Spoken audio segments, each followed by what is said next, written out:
Buenos días. ¿Ya estamos en vivo? ¿Sí? Excelente. Bueno, qué bueno que podemos estar juntos esta mañana. Los que nos están viendo a través de los medios, bienvenidos. Y aquellos que están aquí presentes también, qué bueno que estamos juntos. Los que es primera vez que nos visitan, bienvenidos. Y ya más adelante estaremos saludándoles de una manera más específica. Bueno, la semana pasada yo comencé a hablar de una enseñanza que titulo Confundiendo a Babilonia. Y quiero continuar en este día con esta segunda parte de la serie. Comienzo leyendo Génesis capítulo 11 y versículo 4. Dice así: luego ellos dijeron, hablando de esta cultura Babel, ellos dijeron: vamos, edifiquemos una ciudad y una torre cuya cúspide llegue hasta los cielos, y hagámonos un nombre famoso para que no seamos dispersados sobre la superficie de toda la tierra. Muy bien, Babel fue un imperio mundial. Y a través de la historia, a través de los libros de los reyes y de las crónicas, a través de los libros de los profetas, vemos que Babel o Babilonia conquistaron, ellos fueron un imperio que conquistó naciones. Entre ellas conquistó a Israel y también conquistó a Judá. Y esto fue por muchos años. Al mismo tiempo, Babel, como lo dije la semana pasada, era un sistema político, pero también era un sistema religioso. Tenía sus propios valores y ellos tenían sus propios sacerdotes, sus propios rituales, sus propios dioses. A pesar de que Babilonia dejó de ser un imperio mundial en cierto periodo histórico, cesó su existencia física, pero con todo y eso siguió apareciendo en la escritura. Siglos después de que Babilonia ya no existía, siguió apareciendo en la escritura. Y aparece como un sistema operativo incorrecto. Lo vemos, por ejemplo, en el libro de Apocalipsis, nos presenta a Babilonia como la gran ramera, como la madre de las abominaciones de la tierra. Vemos nosotros que es un sistema religioso, es un sistema social, es un sistema humanista que domina, que opera en el espíritu humano y que domina la mente de las personas.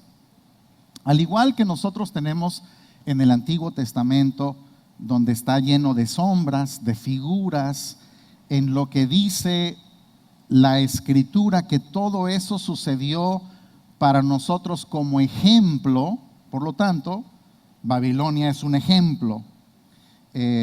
Vemos nosotros que hay una Babilonia en el ejemplo y también hay una Jerusalén, una Babilonia física y una Jerusalén física, que fueron antagónicas, que tenían dos culturas diferentes, dos conceptos de Dios completamente diferentes, dos proyectos de vida diferentes, y donde Babilonia o Babel, que es lo mismo, deseaba la destrucción de Jerusalén. Babilonia no quería que Jerusalén siguiera teniendo existencia. Asimismo, como en las sombras, vemos una Babilonia espiritual actual, y también nosotros vemos en este cumplimiento una nueva Jerusalén celestial y actual. Por eso dice que esta Jerusalén desciende del cielo. Es espiritual, pero es existente. Y vemos las mismas luchas que nosotros encontramos en las sombras, donde Babilonia no desea ver a Jerusalén, la odia, y hace todo lo posible para destruirla, para cesar su actividad. Por lo tanto, vamos a regresar a lo que retomé, a lo que expliqué la semana pasada, en donde presento el proyecto divino de creación para el hombre y el proyecto Babilonia. Dos cosas completamente diferentes. El proyecto divino tenía en esta idea de Dios, lo primero de lo que hablamos la semana pasada es que el hombre sea fructífero. Génesis 1, versículo 28. Dios los bendijo y les dijo, fructifiquen. Vemos nosotros que eso es lo que Dios dice. Dios dijo, fructifiquen. Pero Babilonia, que aparece 10 capítulos después, en Génesis 11, dice esto. Según iban hacia el oriente, hallaron una llanura en la tierra de Sinar y se establecieron allí. Y se dijeron unos a otros, vamos, fabriquemos ladrillos y cosámoslos bien. Y usaron ladrillos en lugar de piedras y asfalto en lugar de mezcla. Expliqué algo la semana pasada, quiero continuar. ¿Qué es lo que se hacía en Babel? Una actividad que consistía en todos hacer lo mismo. Ladrillos y mezcla, que en un principio ni siquiera sabían para qué iban a utilizar esos ladrillos y esa mezcla. Era un trabajo rutinario, era trabajar por trabajar sin un propósito de productividad. Era una actividad de trabajo que no tenía una función productiva. Era trabajar por simplemente hacerlo.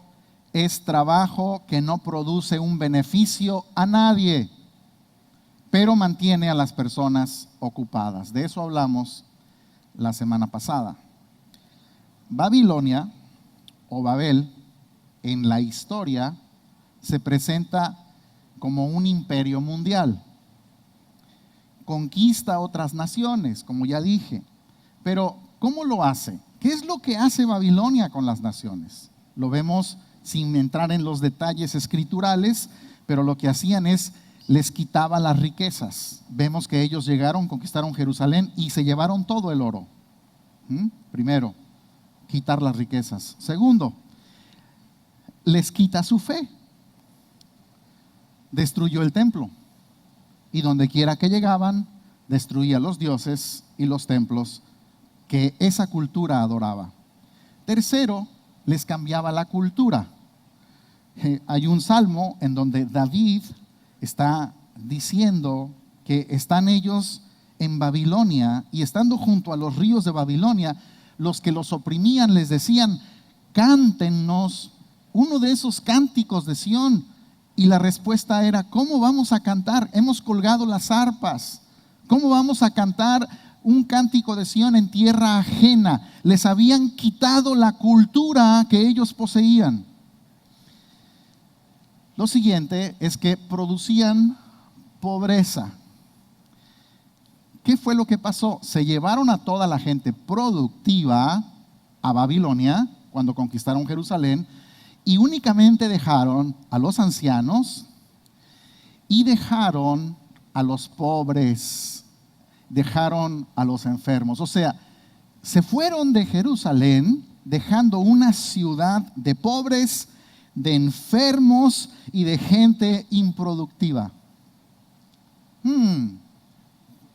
Sombras con realidades. Lo siguiente que hacen es que desaparecieron toda actividad productiva. Llevaron a la gente productiva y los hicieron esclavos en Babilonia. ¿Qué hicieron? Los pusieron a hacer trabajo que no era productivo ni benéfico, porque en Babilonia la actividad principal es hacer ladrillos y barro, lo mismo que hacía la nación de Israel cuando estaban esclavos en Egipto. El sistema de esclavitud es un sistema que hace al hombre inoperante y que hace al hombre vivir en un trabajo improductivo, rutinario, del cual piensa que no puede salir. Babel, el Babel de hoy, el presente, te da una serie de excusas, te las presenta y te da los argumentos por las cuales tú no puedes ser productivo. ¿Cuáles son? El color de tu piel.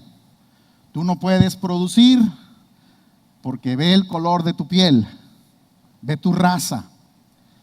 Tú no puedes producir porque tú naciste en un nivel económico que te hace imposible salir de esa condición.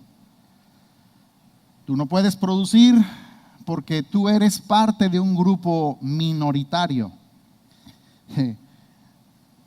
Tú no puedes producir porque eres blanco. Ahora resulta, también a ellos les dan una excusa. Eres blanco y tienes que renunciar a tus privilegios de ser blanco. Tú no deberías de ser productivo. Te tienes que arrepentir de esa vida que te heredaron. Tú no puedes producir porque tú no estudiaste en la universidad. ¿Cómo vas a ser productivo si no estudiaste? Tú no puedes producir, tú no debes aceptar un trabajo que no te paguen lo que tú crees que merece tu trabajo. Tú debes de dejar de ser productivo porque te damos otra razón. Tú en Babel puedes depender de Babel y puedes recibir un beneficio sin hacer absolutamente nada. Por lo tanto, puedes sentirte orgulloso de ser parte de Babel y trabajar por un salario mayor del que te pudieran pagar trabajando en cualquier otra cosa. Por lo tanto, tú eres aceptado en el sistema Babel como uno de los esclavos. Un salario que se te va a dar continuamente, supuestamente gratuitamente. Cualquier parecido con la actualidad no es coincidencia, son las sombras de las cuales el apóstol nos dijo, esto sucedió como ejemplo para que ustedes no cometan los mismos errores. Bueno, hablamos la semana pasada del propósito divino de fructificar. Segundo propósito divino, Génesis 1:26, Dios los bendijo y les dijo, fructifiquen y multiplíquense. Multiplíquense. Yo quiero que digas multiplíquense. Pero vamos a ver qué dice Génesis 11:4. Ellos dijeron, vamos, edifiquemos una ciudad. ¿Edifiquemos cuántas ciudades? Una ciudad. Dios les dijo, multiplíquense. Y ellos dijeron, edifiquemos una ciudad. Contraste. Multiplíquense y llenen la tierra contra edifiquemos una ciudad. ¿Podrás multiplicarte y llenar la tierra edificando una sola ciudad? La respuesta es no. Son dos proyectos opuestos. Uno provenía de Dios, el otro provenía de lo mejor que puede salir del hombre, de lo mejor que puede salir de Babel. Dios habló de multiplicarnos en dos sentidos. Primero, en la multiplicación de lo que tenemos nosotros individualmente, familiarmente, como los recursos. Y lo segundo es multiplicarnos con hijos que sean herederos del reino. Actualmente nuestro mundo tiene 7.9 billones de habitantes, o sea, 7.900 millones de habitantes. Y esta tierra, con ese número de habitantes, sigue teniendo la capacidad para producir alimento, no solamente para alimentar a 7.9 billones de personas, sino para alimentar aún al doble de los habitantes que actualmente hay. Pero en la actualidad, la Babel actual dice que esta tierra ya no tiene recursos, que la población debe ser disminuida y tienen toda una estrategia. ¿Cómo se disminuye la población? Primero, a través del aborto.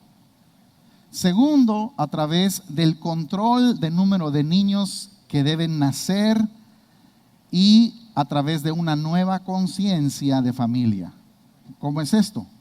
Una familia que no debe ser necesariamente formada de manera tradicional, convencional, que tiene los beneficios de que esa nueva familia no tiene la capacidad de reproducción.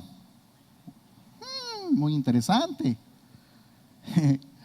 Todo lo contrario al proyecto divino. Lo triste es que esta generación, la actual, no quiere multiplicarse. El concepto de familia tradicional ha perdido fuerza y muchos prefieren la unión sin un compromiso de formar una familia. Los matrimonios jóvenes, muchos de ellos, o en general en la población mundial, los matrimonios jóvenes tienen en promedio menos de 2 hijos, o sea, 1 punto y algo. No llegan a 2.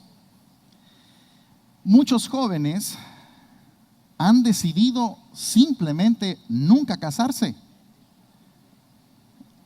No tendrán hijos porque no ven el valor de tener hijos. ¿Para qué? ¿Cuál es el propósito de tener hijos? No solamente eso.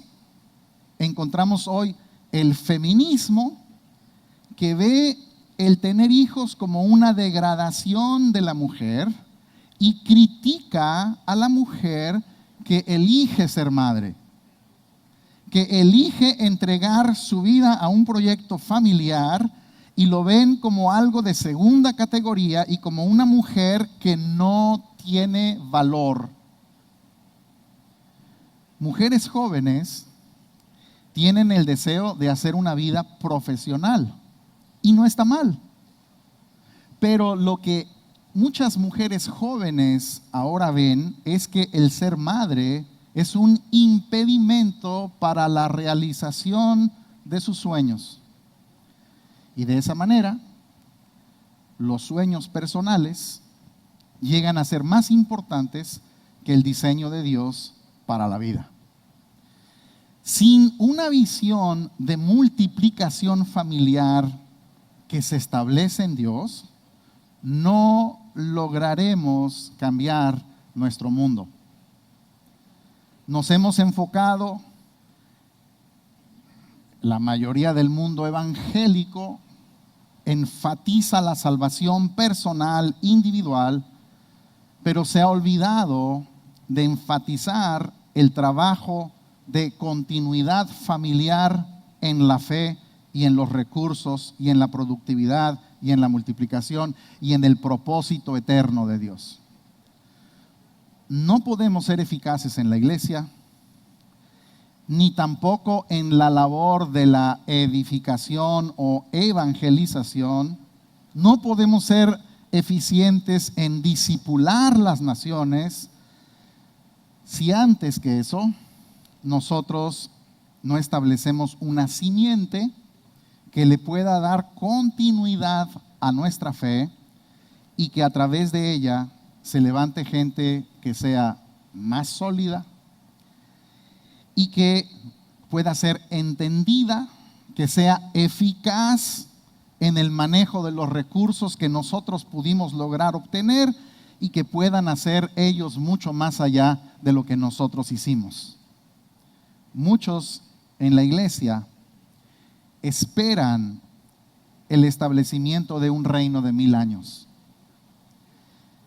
que se produzca por algo en donde el hombre no tiene nada que ver en eso, producto de lo que Dios hará en su propia autoridad y en su propio poder, mientras que Dios lo que ha tenido en su mente es gente que puedan estar trabajando en la tierra con una visión de continuidad de hasta 1000 generaciones. Él no está buscando gente que esté pensando en 1000 años. Dios está pensando en gente que esté pensando en 1000 generaciones. Nuestro enfoque debería de ser el educar a la simiente de los creyentes, enfocándolos en la labor, dándoles la responsabilidad de la continuidad, enseñándoles los principios de vida que pueda producir una generación que debería de ser más eficaz de lo que somos nosotros. Que puedan retomar el mandato de educar integralmente a la siguiente generación. Educación integral tiene que ver con todos los aspectos de la vida práctica: conocimiento técnico, conocimiento familiar, conocimiento sexual, conocimiento de la economía, conocimiento de los valores, conocimiento de lo que Dios es y lo que Dios dice. Pero Babilonia desea multiplicarse, pero no como Dios lo estableció, sino Babilonia produce la multiplicación de una simiente corrupta, perversa, con una ideología que está centrada en la dependencia del gobierno Babel, que no desea ninguna otra cosa que la glorificación de ellos mismos, que sientan que pueden alcanzar la gloria y el cielo por el puro esfuerzo humano, y cuyo objetivo principal en la vida son cosas materiales, que produce personas que establecen sus propios caminos sin lo que Dios declara, y que Dios no tenga nada que ver con las actividades cotidianas de las personas. Eso era Babel, señores. Dios dice esto, pero nosotros decimos esto: vamos a llegar hasta el cielo y tener un gran nombre. Nosotros, la Gran Babilonia. La agenda socialista babilónica hace a la gente dependiente del Estado. Responsabiliza al Estado de la educación de los hijos. Por lo tanto, es el Estado lo que determina qué necesitan recibir los niños como los principios de la educación. Promueve la abolición de la propiedad privada. Le quita a las personas la mayordomía de los bienes.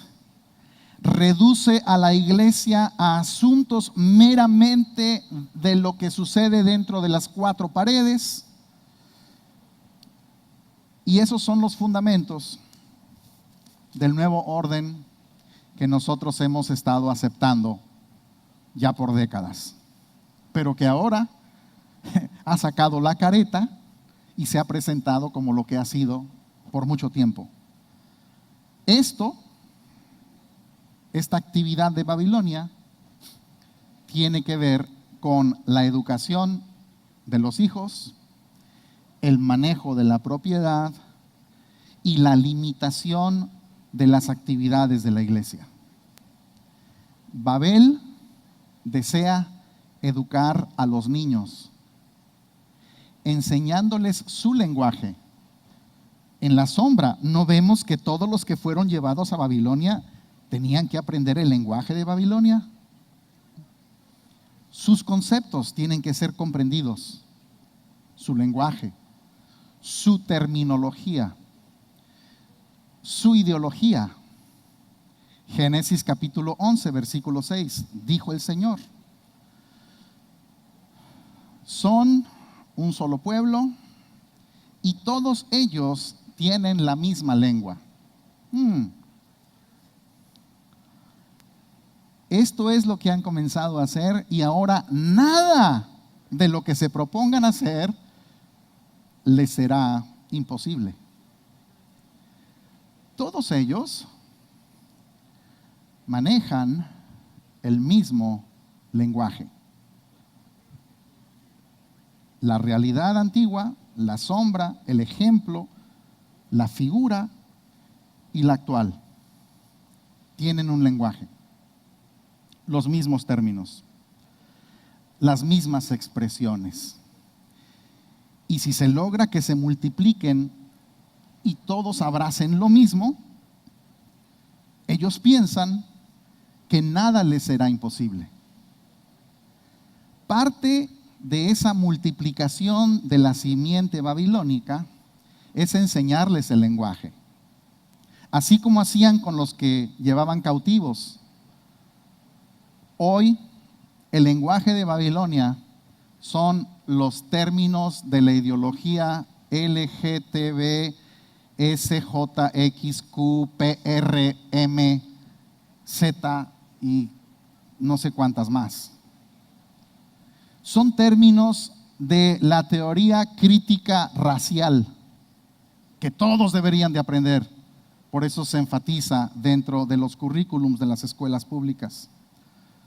Términos de los nuevos valores del humanismo, en donde cada quien establece su propio bien y su propio mal. Génesis capítulo 1, un árbol del conocimiento del bien y del mal, del cual la gran mayoría de los humanistas siguen comiendo. Los términos de la justicia social socialista, los términos del feminismo y los términos de la espiritualidad posmoderna.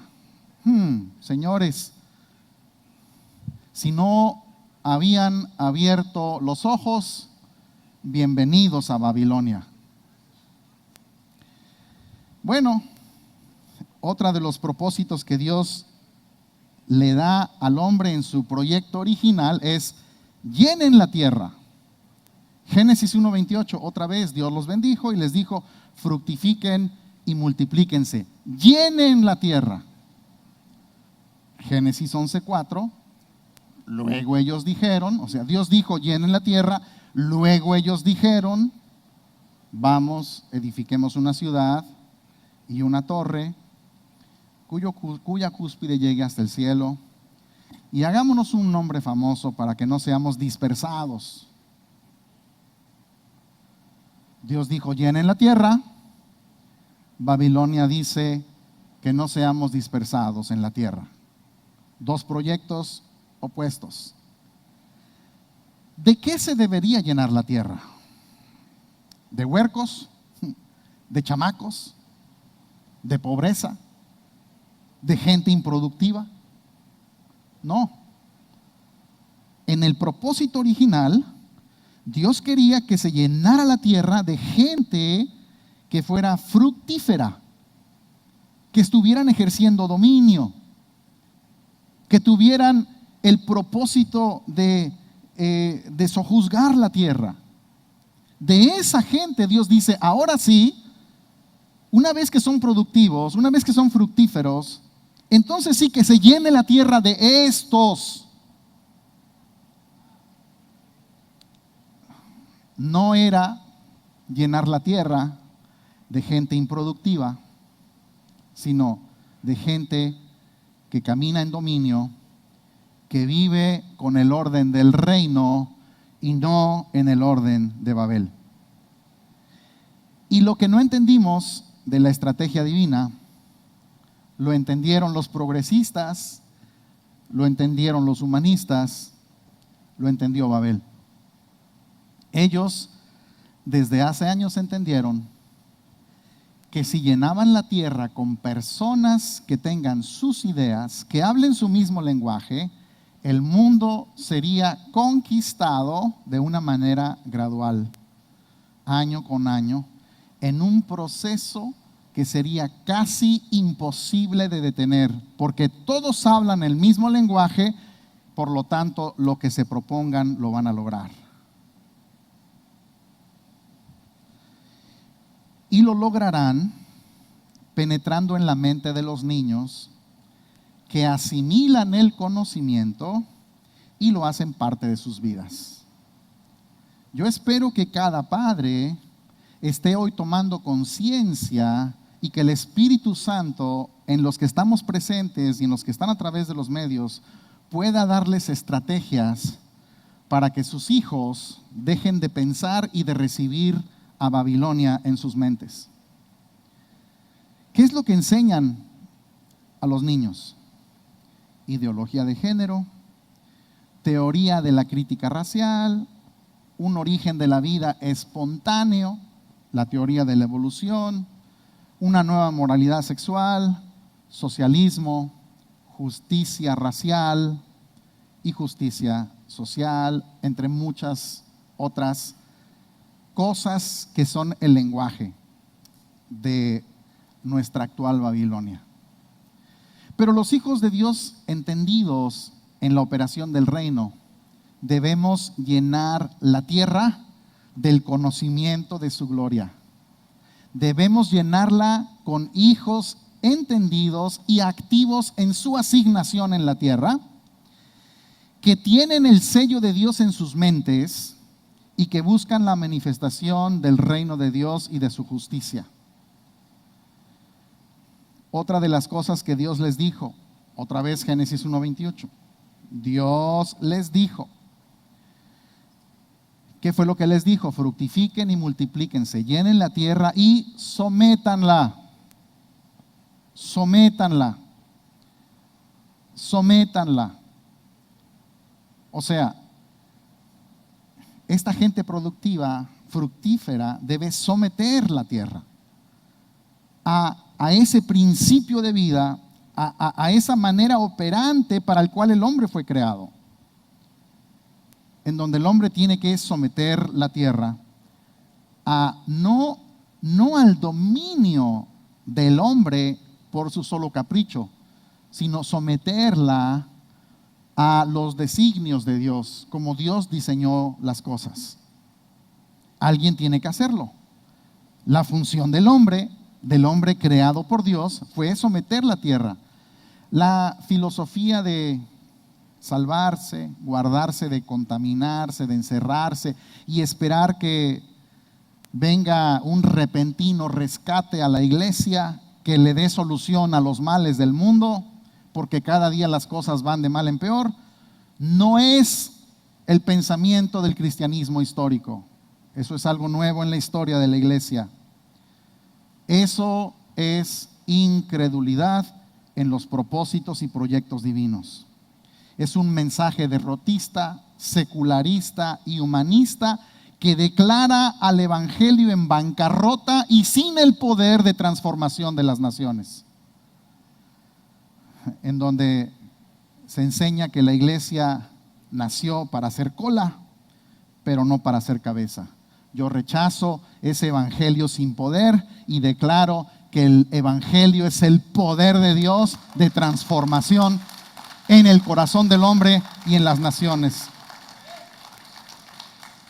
No vamos a cambiar el mundo por una nueva legislación ni por nuevas leyes humanistas. No vamos a cambiarlas teniendo un sistema político que surja de un Mesías cristiano que cambie las cosas. No es cambiar a través de leyes, sino cambiar a todos los que hacen las leyes. Es cambiar al hombre que da como resultado un sistema que en todos los aspectos de la vida produce sistemas que son dirigidos por el pensamiento de Dios.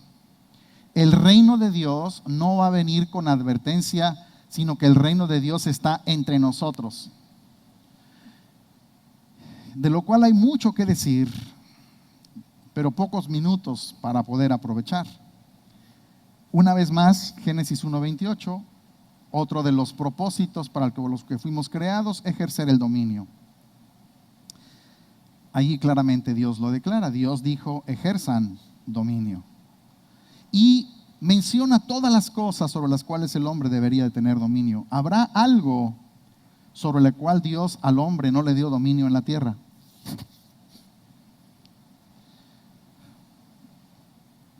Todo se lo dio. Todo lo creado le dijo Dios, ejerce dominio. El concepto de dominio no lo podemos dejar de lado en nuestra función como hijos de Dios. Y nosotros vemos que hoy hay hombres que dominan, que ejercen la mayor influencia en la tierra. Si la iglesia no ejerce dominio, alguien va a ejercer el dominio. Si la iglesia no hace su función de multiplicación de una simiente divina, alguien más va a hacer el propósito de una multiplicación de una simiente corrupta. Si los creyentes no dominamos, alguien lo va a hacer. No se puede ejercer el dominio siendo inactivos. No podemos ejercer dominio rascándonos el ombligo sin hacer absolutamente nada. Cuando comenzamos a comprender los propósitos de Dios para que nosotros dominemos, tenemos que ver cuál es ese propósito principal que surge de la mente de Dios para que sea manifestado en el mundo natural. Por esa razón, el pecado no solamente tiene que ser visto como algo individual, sino algo que es manifestado en la cultura. Se ve la manifestación del pecado en todas las expresiones. Se ve la manifestación del pecado en las películas, en la música, en las artes, en la sociedad, en la política, en todo. En la educación se ve la manifestación del pecado. Entonces, necesitamos comprender que la manifestación del pecado y el por qué existe tanta oscuridad es precisamente porque hay carencia de luz. Porque los portadores de luz hemos sido puestos, como dijo Jesús, en un almud. Nadie pone esa luz, esa lámpara debajo de una mesa para que nadie la vea. Pero la iglesia sí lo ha hecho. Y entendimos que cuando Jesús nos dijo sal de la tierra, pensamos que era salir y no que éramos la sal de un adjetivo calificativo, de un sustantivo y no de un verbo.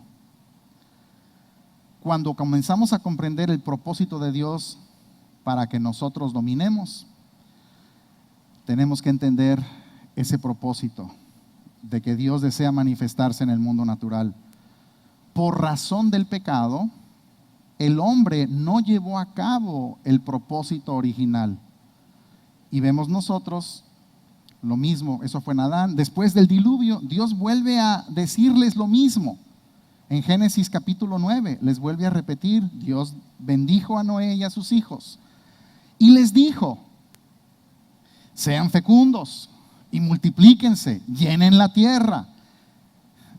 Y les dijo, el temor y el terror de ustedes estarán sobre todos los animales de la tierra, sobre todas las aves del cielo, en todo lo que se arrastra sobre el suelo y en todos los peces del mar. En su mano son todos entregados. Pero inmediatamente después los descendientes de Noé construyeron Babel y también fallaron a la orden de Dios. Luego Dios llamó a un tercer hombre, Abraham, y le dio primero una descendencia física en lo natural, donde estuvieron ubicados en el futuro en un área geográfica, donde en esa área pequeña geográfica ellos estuvieron ejerciendo dominio en la tierra. Pero la simiente natural de Abraham, la simiente física, los judíos apostataron de la fe y rechazaron el llenar la tierra con la esperanza de la promesa, que era el mensaje del evangelio cuando Dios le dijo a Abraham, Abraham, en ti serán benditas todas las familias de la tierra. Pero se encerraron en una cultura y en una nación, dijeron, esto es solamente para nosotros. Pero Cristo fue comisionado a llenar la tierra y ejercer dominio sobre ella. Que por cierto, Cristo es la simiente de Abraham. Él, o sea, Cristo llena la tierra con su propia simiente, que no es una simiente física, sino la simiente de aquellos que hemos nacido de Dios, como lo declara Juan. El segundo Adán, Cristo o Jesús hecho carne, no solamente tiene una simiente o una descendencia, sino una tierra donde Él ejerce dominio. No solamente Cristo está hoy por encima de toda autoridad y todas las cosas están debajo de sus pies, eso quiere decir, Él tiene dominio, sino que como nuestro hermano mayor nos dio el privilegio de sentarnos en su misma posición de autoridad a la diestra del Padre. Por eso necesitamos entender cómo opera el reino, como Jesús lo enseñó. Opera como un grano de mostaza que va creciendo hasta ser un gran árbol.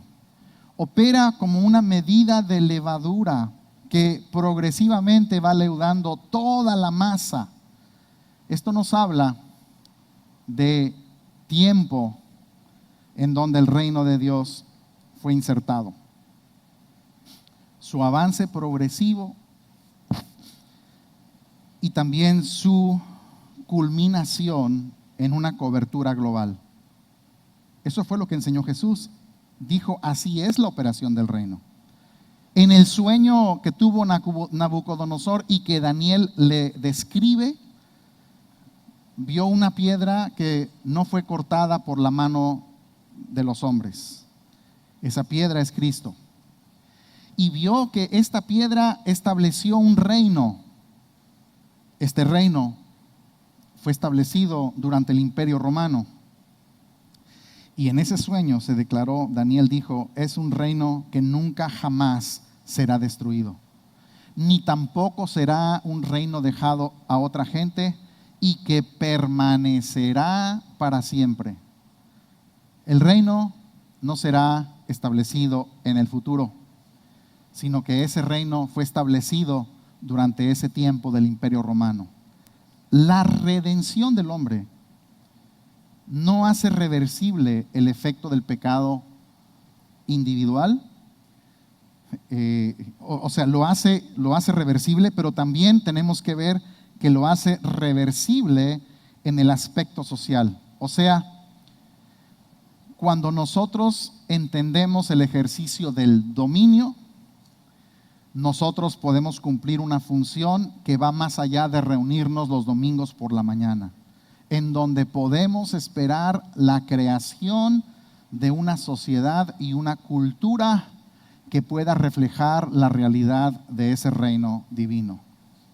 La muerte de Cristo fue un evento cósmico que creó cambios progresivamente manifestados, que esos cambios no solamente deben ser vistos de manera individual, sino deben revertir los efectos del pecado donde quiera que estos efectos están.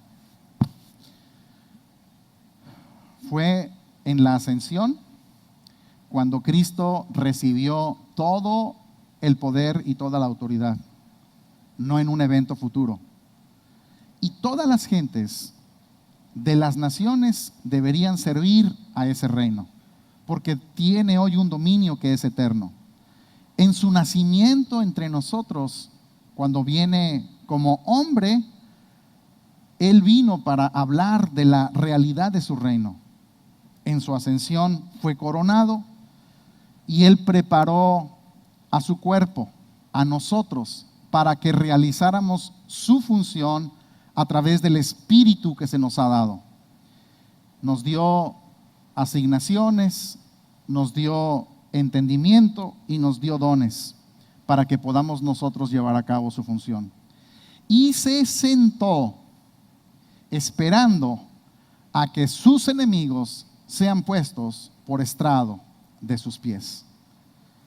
¿A través de qué? Si Él está sentado, Él está esperando por una iglesia que puede caminar en dominio y que puede hacer esta función para la que nosotros fuimos creados. Babel es un sistema que hace al hombre ineficaz para la realización de sus funciones de creación. Otra vez, Génesis 11:2, vamos a hacer ladrillos, vamos a hacer asfalto. Esto se debe a un sistema, una forma de pensar que cancela los pensamientos de los hombres a los que Dios les dice: tienes que ser fructífero, tienen que salir de ti ideas, tienes que ser productivo.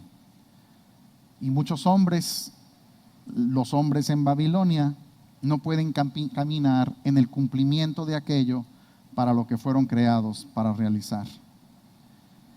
Génesis 11:4. Dijeron: edifiquemos una ciudad. Babel es una rebeldía hacia la función del gobierno del hombre. Estos eran individuos que estaban dedicados a la gloria de ellos mismos. Hagámonos un gran nombre. Ellos tenían en mente la construcción de una sociedad centrada en el hombre, en donde alcanzar el cielo sin Dios y por sus propios esfuerzos sea la meta de todos los que participan en Babel. Es la máxima expresión de independencia del hombre, que se declara autónomo de Dios y que edifica una sociedad donde lo que Dios dice no tiene ningún valor. Babel, que nace con el propósito de ser una gran nación unida entre sí, pero que en realidad es totalmente contraria al patrón de Dios, edificaron una torre que pudiera llegar al cielo. ¿Para qué? Para que nunca fueran esparcidos. Babel está basada en una visión humanista, donde el centro de la creación es el hombre.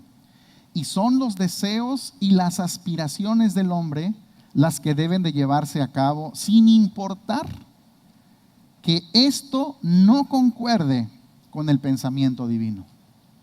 Babilonia quiere alcanzar lo divino a través de los esfuerzos humanos.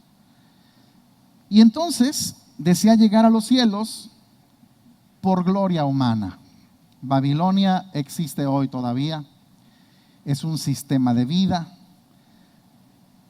Babilonia es el primer sistema religioso donde todo esfuerzo humano para tratar de alcanzar el favor de Dios se realizaba a través de la actividad que ellos en su esfuerzo hacían. Bueno, ellos dijeron: vamos a hacernos un nombre, hagámonos un nombre. Edificamos Babilonia cuando nuestras motivaciones son únicamente personales en la vida. Ser vistos, ser famosos, presentar una apariencia, todo lo que esté centrado en nosotros y no en Dios. Debemos preguntarnos: ¿para qué nosotros servimos a Dios? ¿Cuál es la motivación de nuestra vida? En Babilonia se trabaja por una recompensa que es terrena, es todo, que es pasajera, en donde nosotros edificamos en lo natural. Muchos entendieron que lo que estaban haciendo en ese tiempo no era la voluntad de Dios, porque habían escuchado lo que Dios había dicho. Es que Dios dijo que nos multiplicáramos y que llenáramos la tierra, pero ¿cómo se puede estar mal si la gran mayoría de los hombres están haciendo una actividad que es contraria a lo que Dios dice que se haga? La mayoría no puede estar mal. ¿Cómo es posible que toda Babilonia estuviera mal?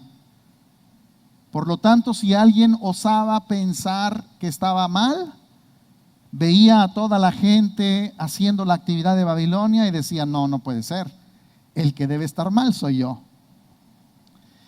Y yo sé que un mensaje como este no es el común denominador en el mundo evangélico, en el mundo religioso, en nuestro sistema babilónico social. No es políticamente correcto, pero algo que su servidor ha tenido es que nunca digo lo que a la gente quiere escuchar o no me muevo por eso, sino por lo que Dios dice, a pesar de lo que la gente quiera escuchar. Por lo tanto, ¿la mayoría puede estar mal? Sí. Dios siempre tiene la razón. Y lo que nosotros debemos declarar es lo que Dios dice y no lo que el mundo dice. El Señor dijo, termino, son un solo pueblo y todos ellos tienen la misma lengua. Esto es lo que han comenzado a hacer y ahora nada de lo que se propongan hacer les será imposible. Vamos, bajemos y confundamos allí su lengua para que ninguno entienda el lenguaje del otro. Vean, tenían la misma lengua, ya lo dije. Nada les será imposible. Cuando ellos tienen el mismo lenguaje, el principio es, podremos hacer todo. ¿Cuál fue la respuesta de Dios? Confundamos. Descendamos y confundamos, plural, su lenguaje. Las sombras.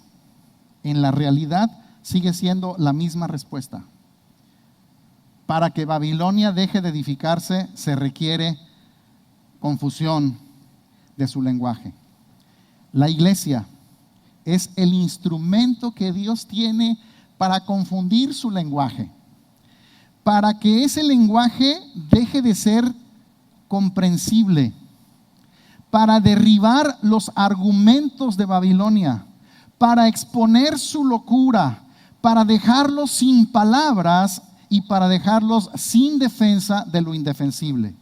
Somos la entidad que es llamada a derribar el lenguaje que quiere destruir las familias, los valores, la iglesia, la fe, la verdad y lo moral de la vida.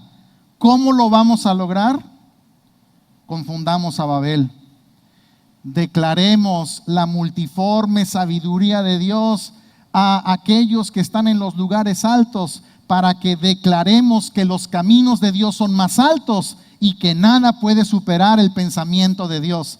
Que esta tierra tenga que ser llena de este conocimiento de su gloria, para que la iglesia pueda hacer la función de reino, que sea una iglesia reinante, que ejerza dominio, que sea hombres y mujeres de Dios con valores y principios, que caminen sin el temor de Babilonia, declarando confusión a sus conceptos y dejándolos sin ningún argumento. Por eso Pablo dice, llevando cautivo todo pensamiento a la obediencia de Cristo, y eso se hace confundiendo su lenguaje.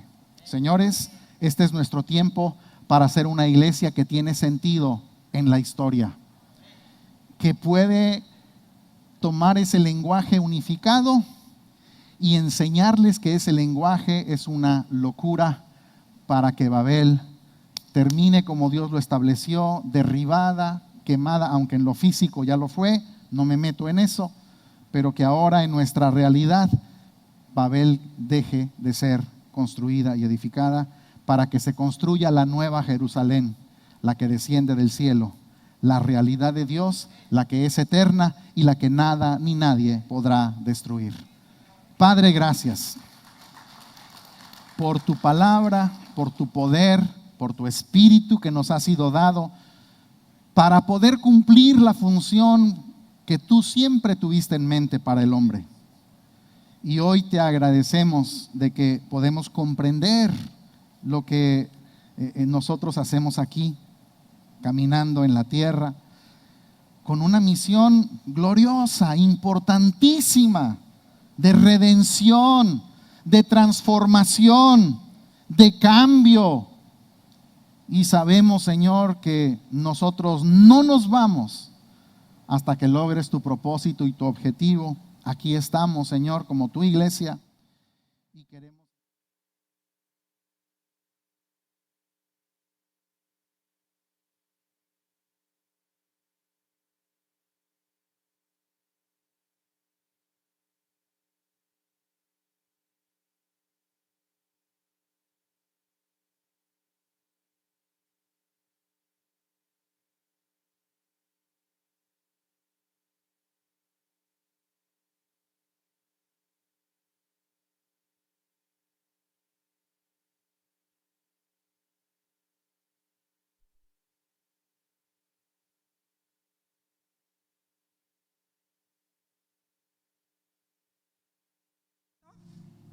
reino de Dios sea